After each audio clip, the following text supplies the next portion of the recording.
Eu sei que existem fatos que nos ferem tanto, que a cicatriz vai demorar um pouco mais. A vida, minha gente, segue a mesma regra das cicatrizações. Se você tem um corte raso, logo, igual hoje. Essa semana, como é que estava? Foi lá na... Aliás, eu quero mandar um grande abraço. Agradecer muito ao carinho do povo de Rondônia, naquela noite tão especial que foi para nós em Ji-Paraná, no último sábado. Muito obrigado, meu povo. Um dos eventos mais emocionantes da minha vida, assim como foi de Parintins, né, que eu tinha dito que foi um dos eventos mais emocionantes da minha vida, eu preciso dizer que o de Ji-Paraná esteve também no mesmo patamar de envolvimento do povo, um povo feliz, um povo orante, um povo alegre, um povo que festejava, que ouvia. Muito obrigado mesmo. Agradeço também ao povo de Hortolândia pelo carinho com que me recebeu essa semana. Mas lá em Ji-Paraná, na hora de sair, cumprimentando as pessoas, alguém me machucou aqui no punho. Um cortezinho pequeno. Esse corte, por ter sido raso, é natural que ele cicatrize mais rápido, dona Raimunda. Agora, quando a gente tem um corte um pouco mais profundo, você vai ter um pouco mais cuidado com ele. É natural que você precise passar uma pomada com um pouco de antibiótico, para que você favoreça a recuperação da carne. Se você tem um corte cirúrgico, que foi ainda mais profundo, porque além de cortar a pele, cortou a camada gordurosa, até chegar àquele órgão que precisava ser operado. Você tem ainda um processo mais demorado, porque você vai dar ponto, essa cicatrização vai ser de dentro para fora. Dona Raimunda, toda vez que uma coisa ruim nos acontece, é como se um corte tivesse sido feito na nossa alma.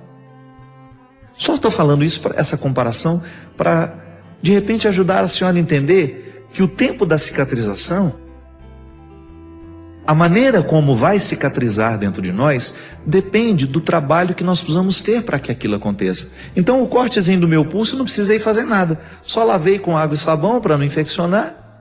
E a carne já está recuperada, já criou casquinha, daqui a pouco cai e eu nem vou lembrar que isso aqui aconteceu.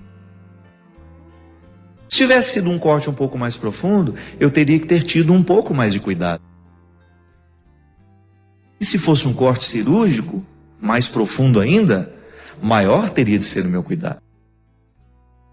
Dona Raimunda, perder um filho, um neto assassinado, eu acredito que tenha sido para a senhora como sofrer uma grande invasão cirúrgica. É como receber um corte que precisa de muitos cuidados. E como é que a gente cuida de um corte desse, dona Raimunda? Primeiro, a gente tendo essa presença de Deus na nossa vida, por mais revoltada que a senhora fique, e é natural que essa revolta aconteça no primeiro momento, mas o simples fato da senhora colocar-se diante de Deus, sabe, sem dizer nada. Senhor, eu estou aqui, eu não tenho o que dizer, o senhor sabe muito bem como eu estou chateada com o senhor, porque eu acreditava que o senhor deveria ter evitado isso. Volto ao início do programa. Às vezes, na nossa visão infantil, nós achamos que Deus estará aí impedindo todos os males de acontecer. E não é bem assim. A proteção de Deus acontece na nossa vida, sim.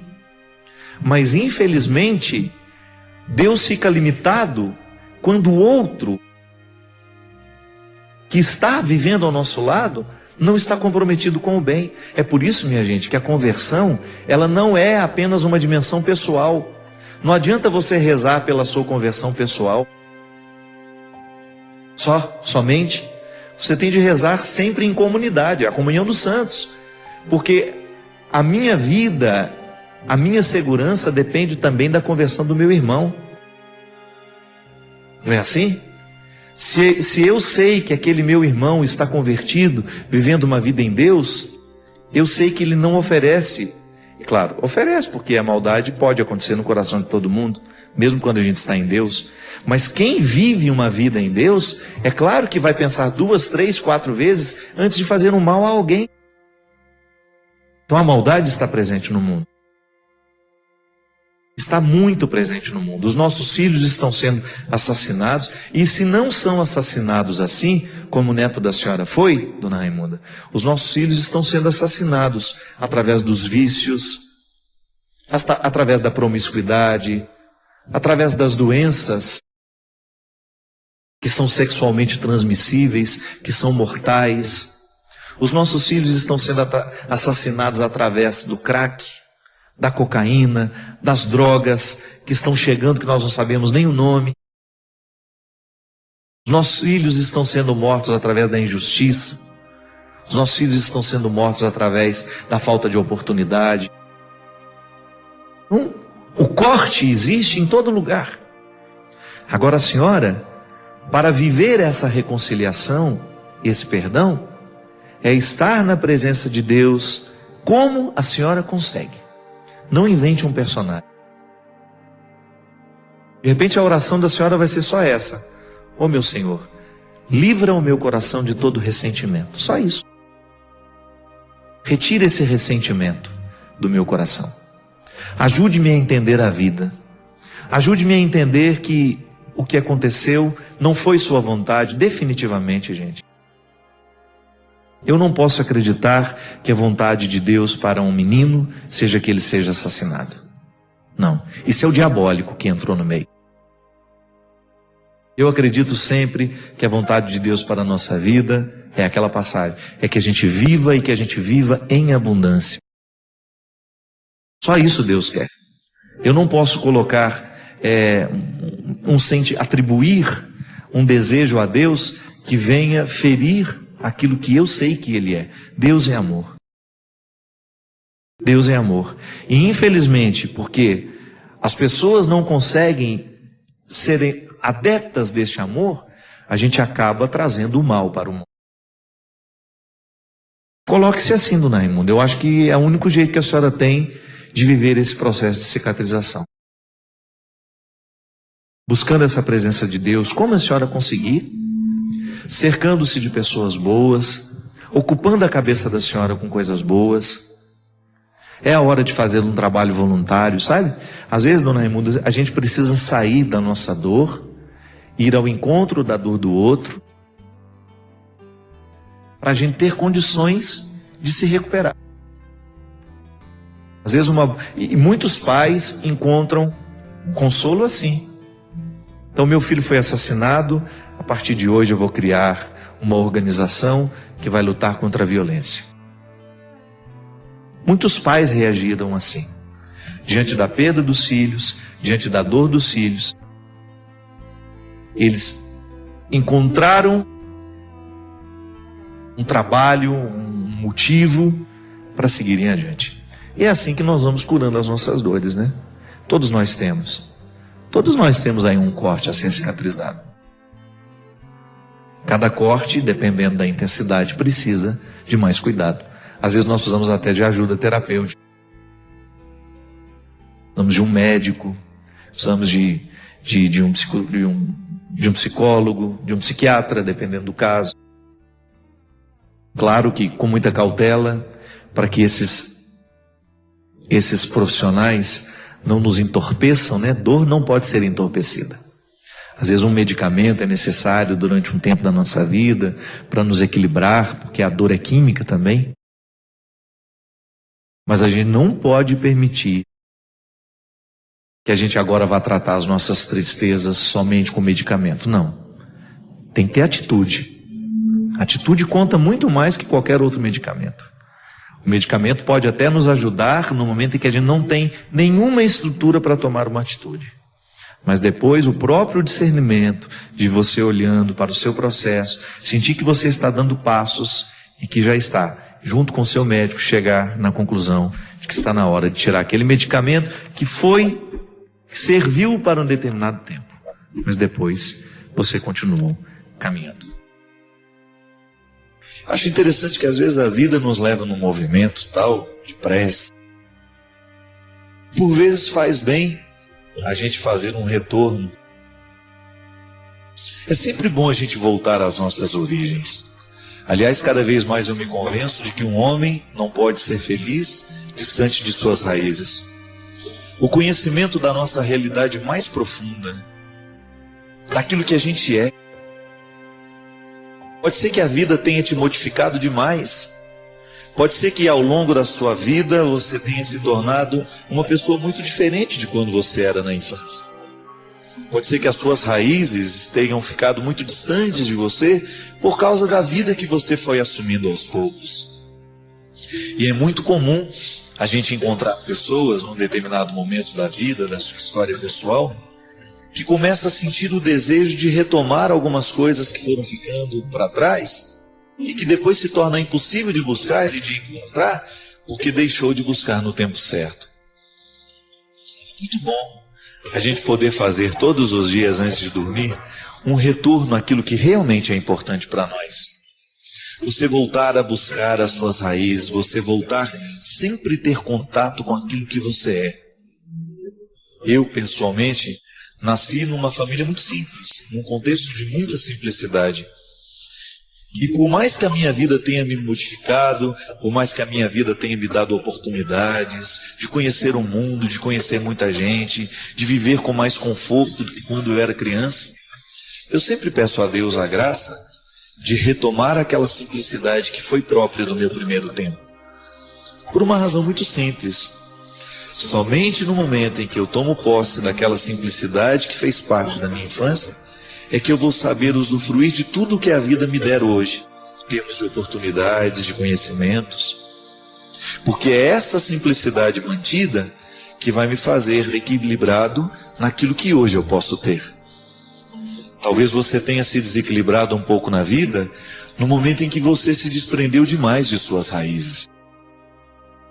Você até esqueceu quem era você pelo fato de você ter se tornado uma pessoa tão diferente de quando você era criança. Suas oportunidades, tudo aquilo que você tinha, tudo aquilo que você não tem mais. Ou o contrário também, tudo aquilo que você não tinha e que tem agora. O mais importante, minha gente, é a gente nunca deixar de cultivar as raízes que nós temos. O tempo de inverno é um tempo em que as árvores se revestem de uma sabedoria milenar. Uma sabedoria vegetal, digamos assim. No tempo do inverno, uma árvore só sobrevive à medida em que ela é capaz de puxar toda a seiva que está alimentando a vaidade de suas folhas e de seus frutos e condensa essa seiva nas suas raízes. Porque o que faz uma árvore permanecer de pé não é a beleza das suas folhas, mas é a fortaleza das suas raízes. E é disso que nós estamos falando. Quando a gente tem raízes bastante solidificadas, bastante irrigadas, bastante nutridas, a gente enfrenta melhor os tempos de inverno. A gente enfrenta melhor os tempos da nossa dificuldade. A gente vai saber viver diferente aquele tempo da nossa história em que as coisas não parecem estar muito ao nosso favor. É a sabedoria das árvores nos ensinando a viver. Busque alimentar as suas raízes. Natal, Ano Novo é sempre um tempo bom para a gente começar a refazer as nossas relações humanas. Pode ser que você, ao longo desse ano, tenha se afastado muito de suas raízes, de seus irmãos, de seus pais, de sua família, de seus amigos. Aqueles amigos da infância que você não vê há tanto tempo e que foram tão importantes na sua vida naquele determinado momento. É sempre bom a gente fazer um retorno àquilo que já foi nosso e que pela força da nossa pressa ou da diversidade que tomou conta da nossa história, a gente veio a esquecer. Aproveita esse fim de ano para você poder ver os amigos que você deixou de cultivar neste ano. Dá uma olhada aí nos seus amigos que foram caindo no esquecimento, nos familiares que você foi deixando de cultivar. Eu sou muito vítima disso e não tenho medo de dizer. Muitas vezes na pressa que me leva, eu esqueço de cuidar das minhas raízes. E de repente eu não tenho nem graça mais nas minhas folhas e nos meus frutos, porque minhas raízes estão precisando de seiva. E Deus é essa força que nos ajuda a colocar os nossos olhos naquilo que é o essencial. Essência já diz tudo. Essencial é aquilo sem o qual nós não podemos ser o que somos. Existem realidades na nossa vida que são acidentais. Você vive muito bem sem elas. Você, por exemplo, uma Mercedes-Benz, né, que todo mundo gostaria de ter, é acidental na nossa vida. A gente vive muito bem sem ela. Mas o sangue nas suas veias, esse você não pode abrir mão. Há tantos bens materiais que são meramente acidentais e nós invertemos essa escala de valores. Muitas vezes nós colocamos os bens materiais como algo essencial na nossa vida, mas não é. O essencial é, antes de qualquer coisa, aquilo que nos sustenta como pessoas. É o amor que nós amamos, é a atenção que nós damos, que recebemos. São as pessoas em quem podemos confiar. É essencial que a gente tenha bons amigos na vida, mesmo porque nenhuma riqueza tem graça se você não tiver com quem dividir. Pode ser o homem mais rico do mundo. A gente usa até aquela expressão. Era tão pobre, tão pobre, tão pobre, que ele só tinha dinheiro. São realidades acidentais. Eu já tive momentos da minha vida de extrema carência, material mesmo, de muitas vezes faltar dentro da nossa casa até mesmo alimento para a gente comer. Mas não posso negar que naquele momento de extrema carência material, a nossa pobreza era suprida pelo carinho do meu pai, pelo carinho da minha mãe, dos meus irmãos, que faziam a minha casa ter alegria, mesmo quando nos faltava tantas coisas. É a diferença do acidental e para o essencial. Nunca tivemos uma casa bonita para morar, mas nós tínhamos aquilo que era o essencial, a alegria de sermos quem a gente era. A alegria de a gente poder voltar para casa. É tão bom isso, não é verdade? Isso é o essencial na sua vida. Isso é o essencial que você precisa dar para os seus filhos. Fazer da sua casa um lugar em que eles tenham vontade de voltar. Muitas vezes, nós saberemos dar um bom lar aos nossos filhos à medida em que a gente volta no tempo e começa a recultivar, a reencontrar aqueles que fizeram parte da nossa vida e de repente a gente esqueceu. Mãe, pai, irmãos, pessoas que são essenciais na nossa vida.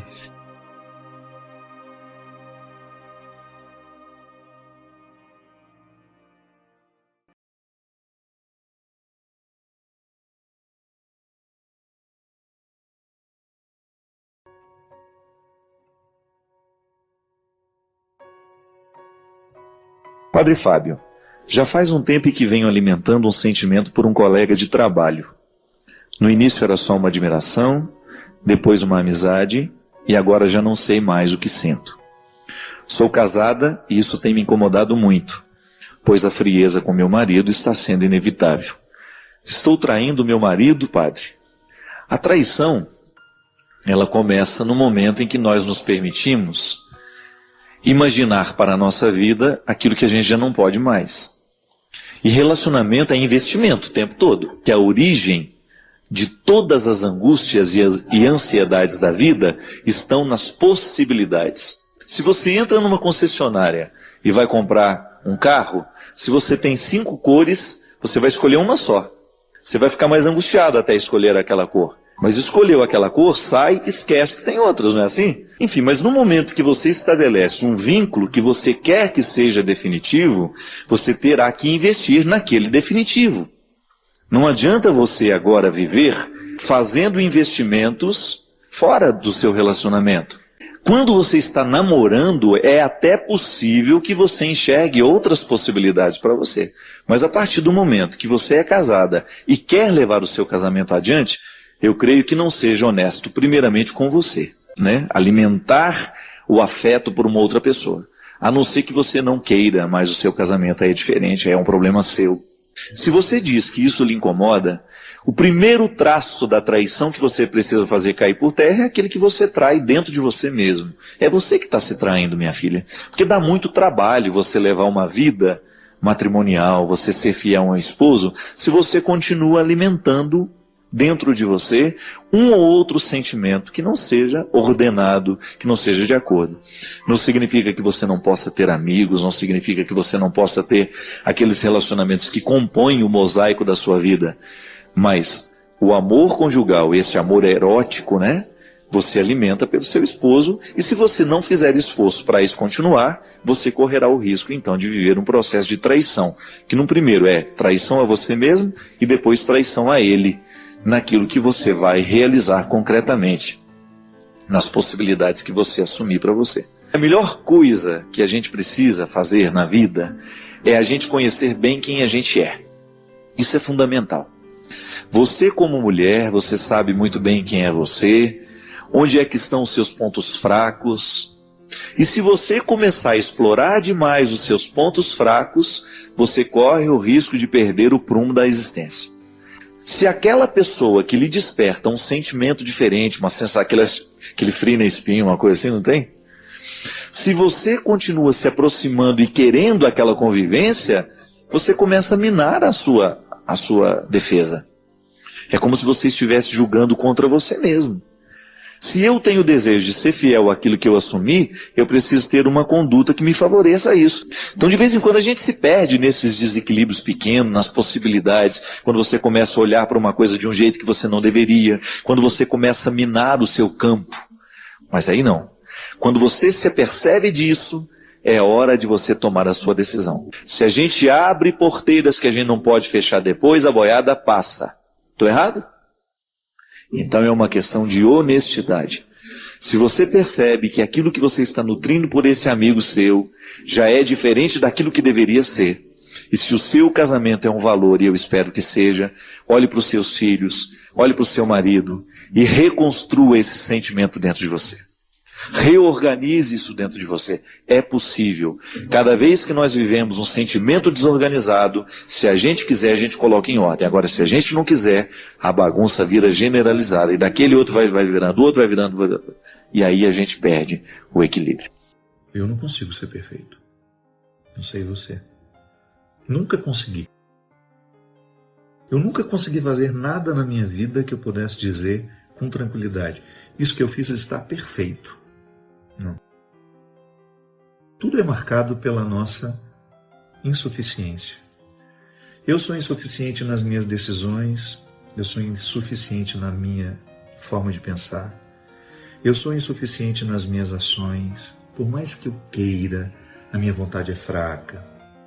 Então, se tem uma coisa que eu nunca na minha vida experimentei, foi a perfeição.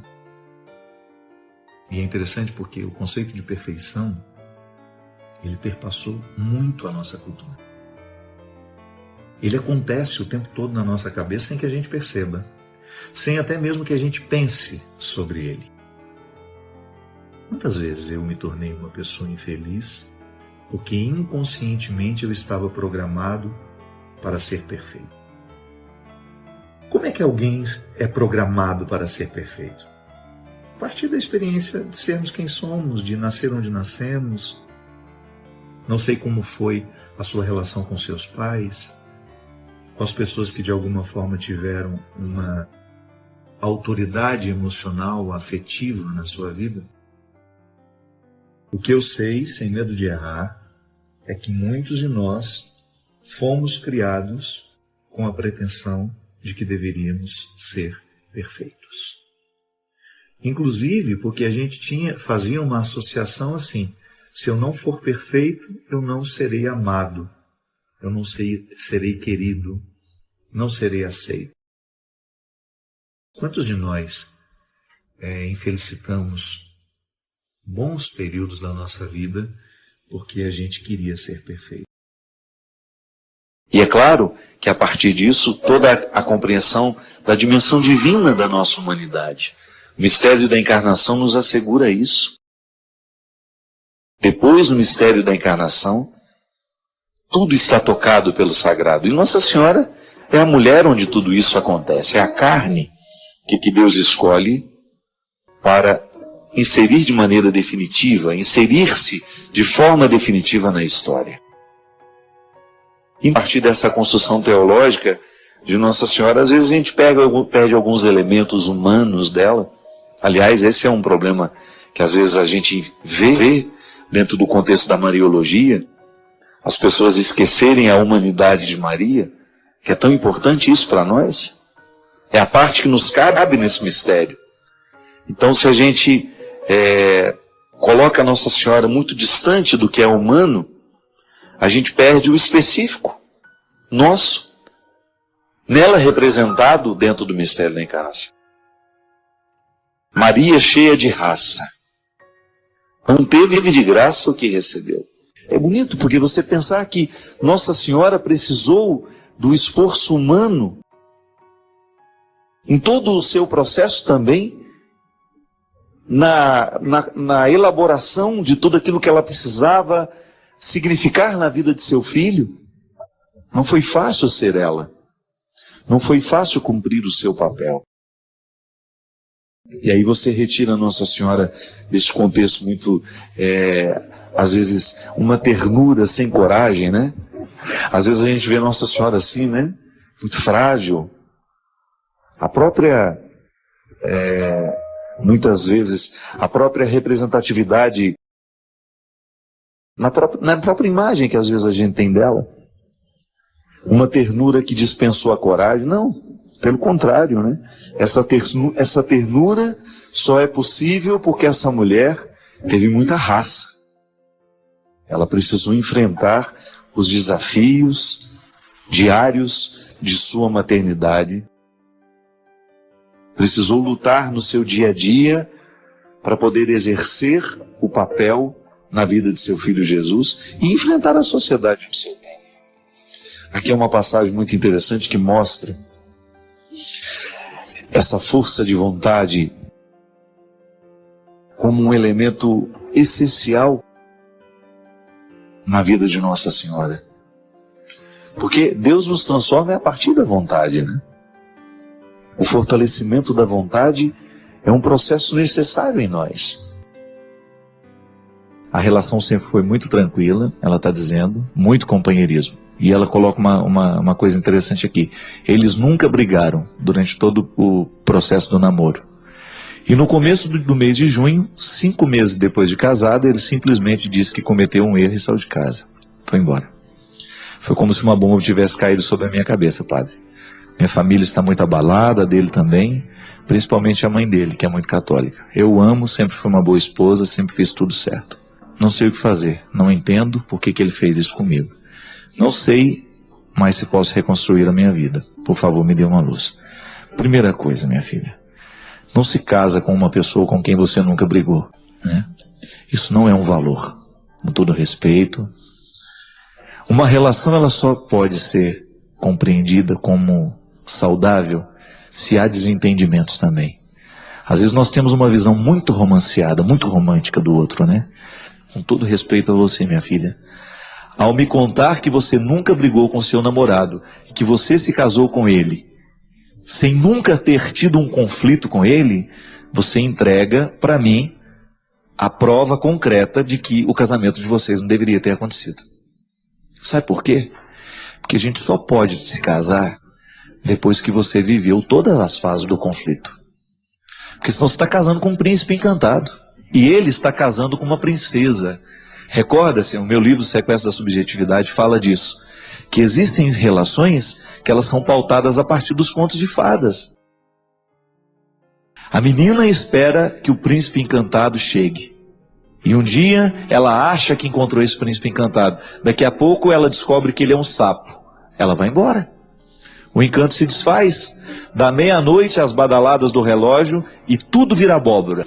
Veja bem, se ele foi embora é porque se estabeleceu a decepção dentro dele. Não brigar não é valor, gente. Pelo amor de Deus. A vida humana é feita de conflitos. E a gente só estabelece os verdadeiros amigos depois dos conflitos.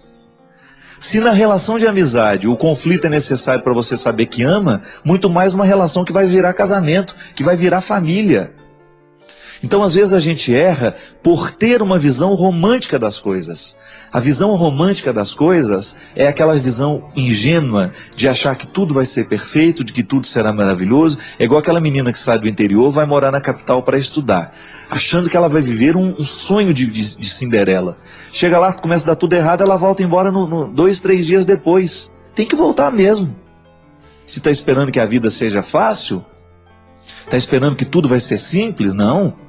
Dá certo na vida é quem sabe enfrentar o conflito. Quem tem força o suficiente para deixar cair por terra as visões ingênuas que alimenta. Volto a dizer, é processo de maturidade.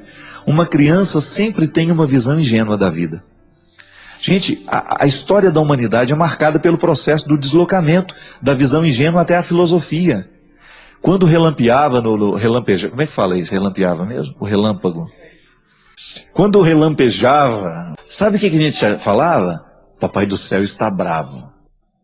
Isso é uma compreensão mítica da realidade. Isso é uma explicação fácil. Diante de tudo que a gente não sabe explicar, a gente costuma ter uma visão mágica, uma explicação mágica. A sabedoria, a inteligência, ela consiste em nós sabermos adequar as respostas para as devidas perguntas. Conflito é isso. É você buscar a resposta certa para a pergunta que você tem. Se você vive a partir de uma visão romanceada, de que tudo será lindo, maravilhoso, você vai se decepcionar justamente no momento que você descobrir que as pessoas não são assim. E o outro não tem obrigação de ser. Muitas vezes, minha filha, uma situação como a sua, você não é a única. Quantos casais se casam assim, achando que o outro é uma princesa, que o outro é um príncipe? Aí na hora que começa a conviver, viu que nada disso era verdade. Porque se já tivesse quebrado o pau antes, tudo bem. Vocês já teriam sabido, olha, nós brigamos, nós já nos acertamos, a gente sabe quais são as nossas diferenças, a gente sabe quais são as nossas qualidades, mas a gente se escolheu mesmo assim.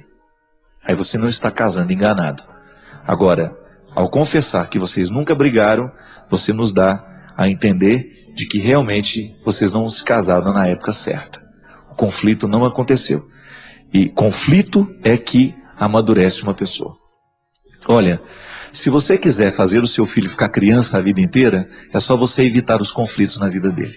Só você colocar debaixo da sua asa, não permitir que ele voe, não permitir que ele erre, não permitir que ele caia. É só você fazer isso. Cuidado excessivo faz isso com as crianças. As crianças ficam imaturas para o resto da vida. Aí você vai ver aquele homem lá de 40 anos que ainda tem dificuldade de lidar com as próprias dificuldades. Dificuldade com a própria dificuldade. Ele não sabe lidar com os limites que tem. Porque infelizmente não foi preparado para viver conflito. Tem gente que não gosta de conflitos. Você já deve ter encontrado muita gente assim. Ela nem estabelece conflito com os outros porque ela tem medo. Ela tem medo de perder os amigos, tem medo de contrariar o outro. Pelo amor de Deus, quem é seu vai ser seu sempre. Quem realmente gosta de você vai gostar de você mesmo no momento que se estabelecer o conflito. Quem de fato encontra um valor em você, não vai te jogar fora só porque você tem uma opinião contrária dele, não. E tem gente que às vezes, para dizer que pensa de forma diferente, tem uma dificuldade danada. Isso é imaturidade, gente. Maturidade consiste em nós sabermos dizer o que a gente verdadeiramente pensa sobre as coisas, consiste em a gente verdadeiramente dizer o que a gente sente, sem medo do que o outro vai reprovar ou aprovar em nós. Isso é uma questão de sobrevivência. Se a gente não investe nesse processo de maturidade, nós vamos chegar aos 40 anos com a mesma idade mental e sentimental e afetiva de um adolescente de 12. Não podemos fazer isso. Isso é retrocesso. Isso é deixar de você viver o bom da vida.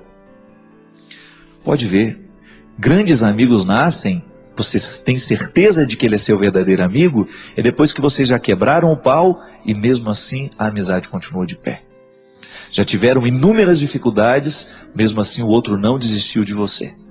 Quando você fez tudo errado e mesmo assim o outro te perdoou e falou, olha, eu não te jogo fora da minha vida porque eu já não sei mais pensar a minha vida sem você. Eu reconheço o seu valor. Você não tem obrigação de ser perfeita. Eu te reconheço imperfeito, com direito de errar, e mesmo assim eu quero você na minha vida. Faz parte. São os conflitos que nos amadurecem o tempo todo.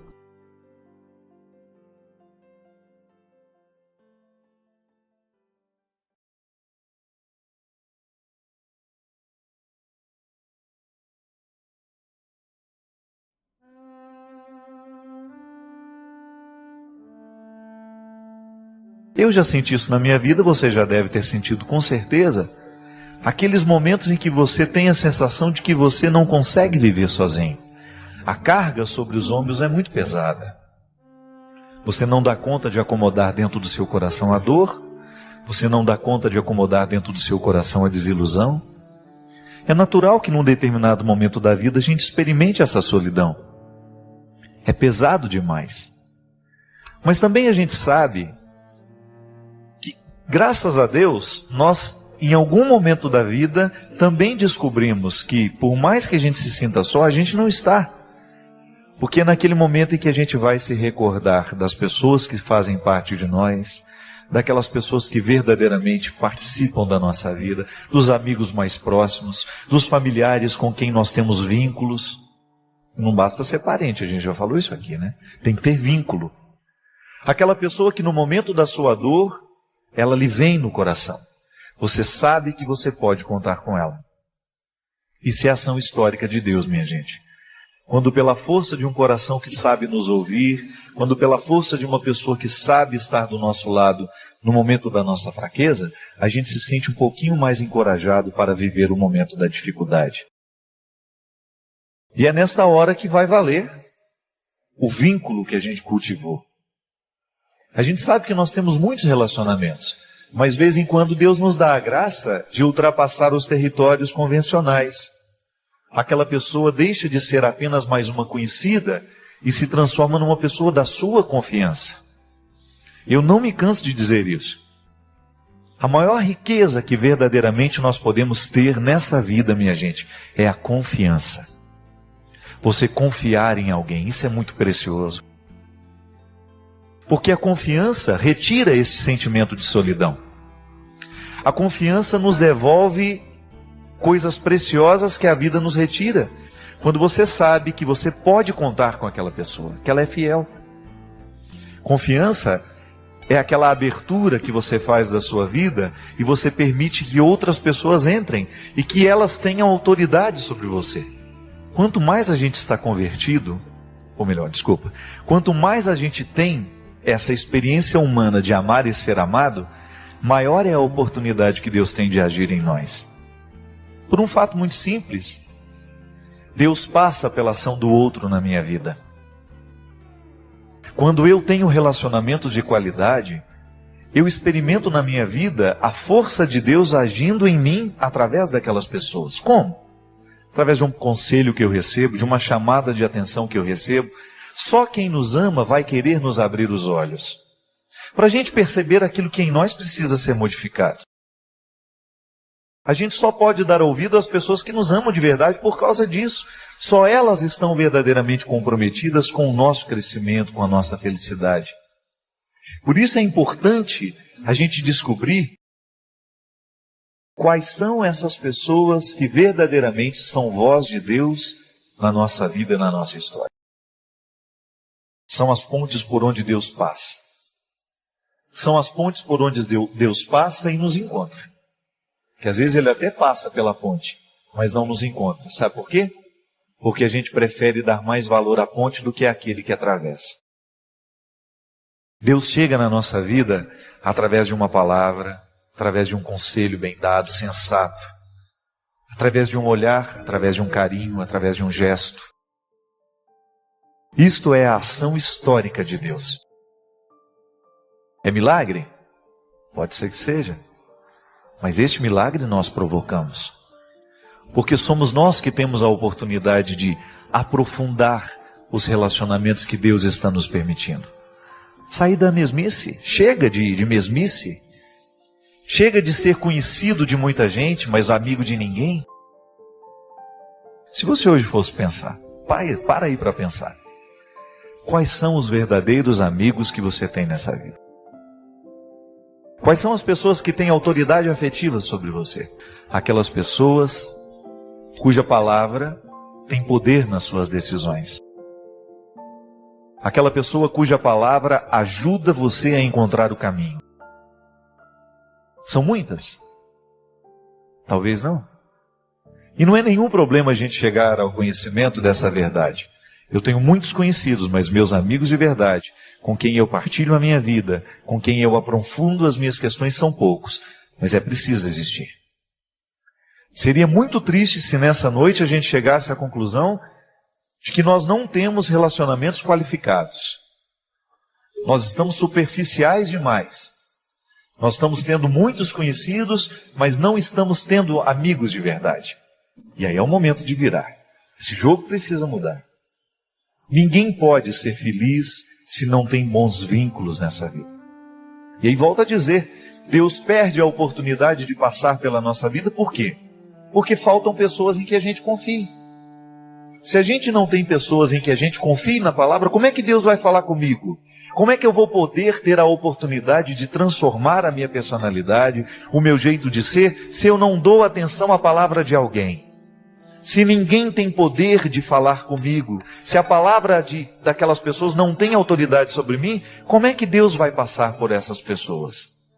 Muita gente, mesmo sem nunca ter se encontrado comigo, me considera um amigo. E eu fico feliz por isso.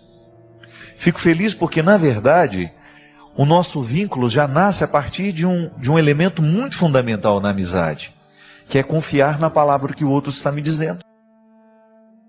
De alguma maneira você começou a prestar atenção naquilo que eu dizia, começou a colocar crédito nisso, não é? Dar a oportunidade, me deu uma oportunidade de ter alguma autoridade na sua vida. Eu sou padre, sou portador da palavra de Jesus, e você coloca algum crédito naquilo que eu falo. É responsabilidade minha.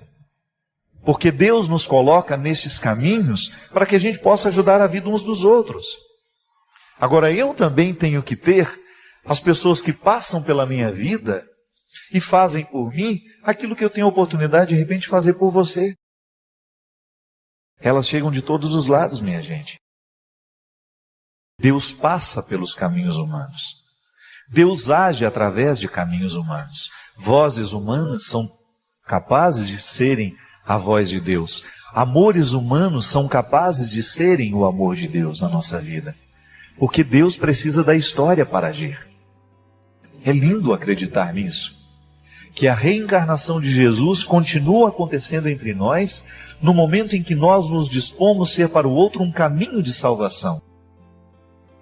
Na correria que eu tenho, se eu não tenho os meus momentos, nessa vida corrida que eu levo, se eu não tenho o meu momento de alegria com os meus amigos, eu não dou conta de viver tudo o que eu preciso viver. Por quê? A alegria nos fortalece, minha gente. É por isso que a felicidade, a alegria, a satisfação é um combustível muito eficaz para que a gente possa ser um ser humano inteiro. Essa oportunidade pequena, miúda, que às vezes você tem de comer um sanduíche com uma pessoa que você ama, um amigo que você precisa ouvi-lo de vez em quando. O sanduíche é só uma desculpa. Ou sair para comer alguma coisa, não precisa ser nada sofisticado não.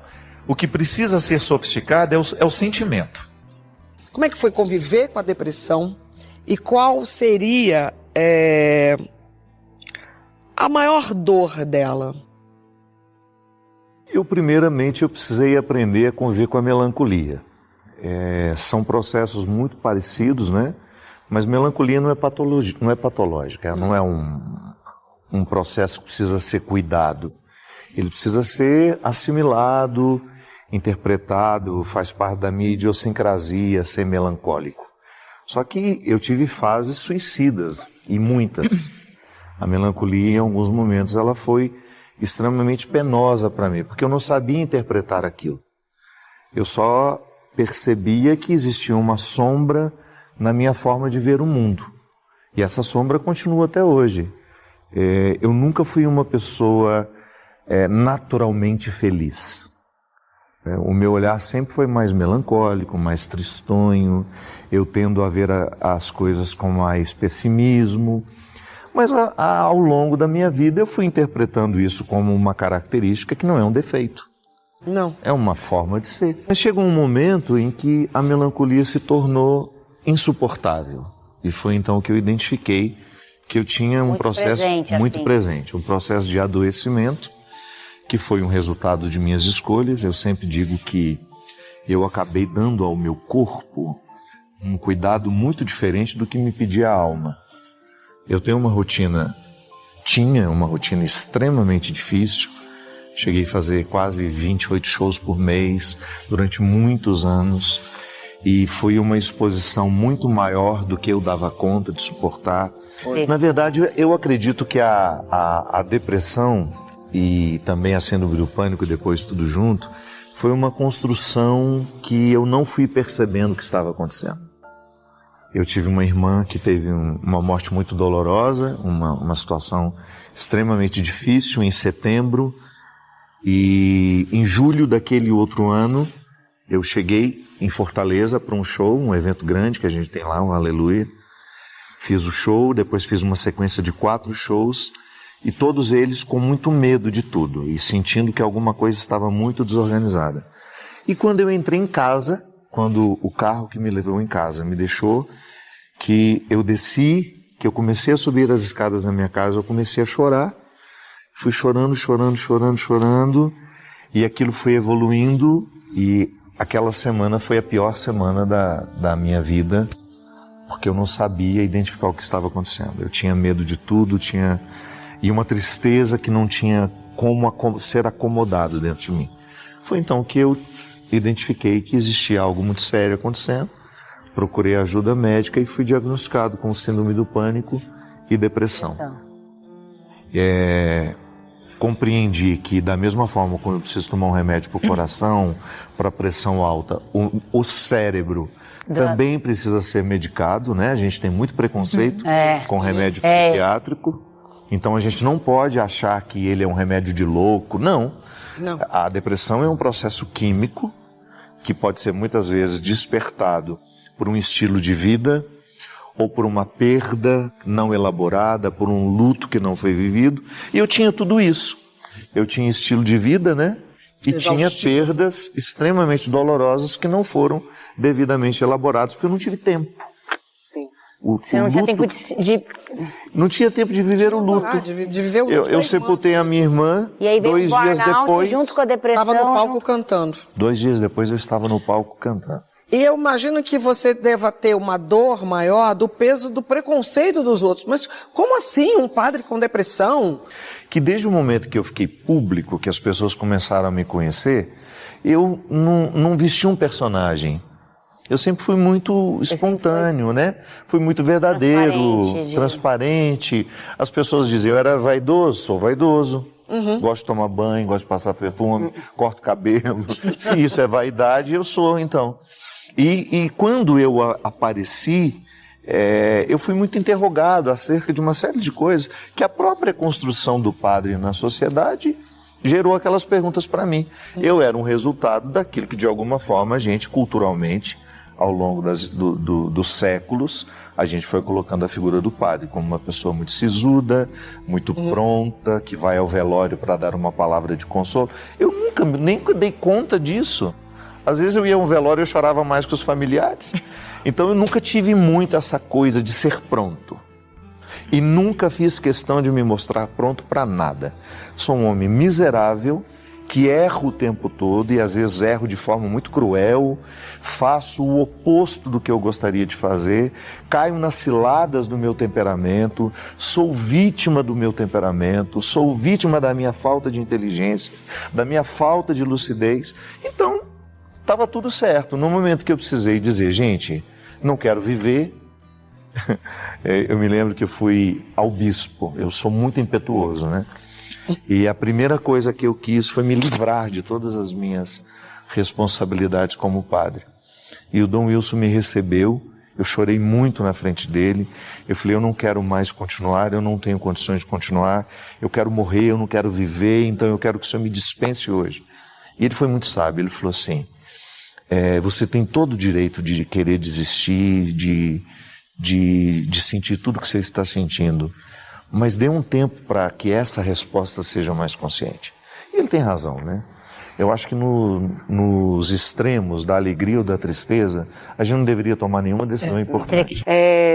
Eu vi uma frase no filme do Coringa uma vez que eu achei bem me marcou muito, né? Que ele falava, as pessoas, a pior parte de ter uma doença mental é que as pessoas esperam que você haja como se você não tivesse. E isso é muito sofrido, né? Muito dolorido. E você falou sobre tristeza e depressão. Eu vi uma coisa migrando, assim, né? Porque a tristeza, existe um motivo para você estar triste, né? Você sabe por que você está triste. Então, você entende, você sofre por aquilo e vai sempre ali revisitando aquele motivo. A depressão é a tristeza que se instaura, né? A tristeza que chega e fica e se aposta e começa a te impedir de fazer as coisas. Eu vi uma vez um depoimento de uma menina em depressão que ela falou: eu não tenho desejo de tirar a minha vida. Eu tenho desejo de nunca ter existido. E isso foi muito profundo para mim. No livro do Desassossego, do Fernando Pessoa, ele fala também, se o coração pudesse pensar, ele pararia. Então... Mas, Larissa, isso que você está dizendo é muito confuso na cabeça das pessoas. Sim. Às vezes a gente quer medicar a tristeza, mas não sabe medicar a depressão. Sim. Tristeza não tem que ser medicada. Isso. Tristeza faz parte da vida. É processo inerente da condição humana. Eu me entristeço, todo dia não, mas de vez em quando eu me entristeço.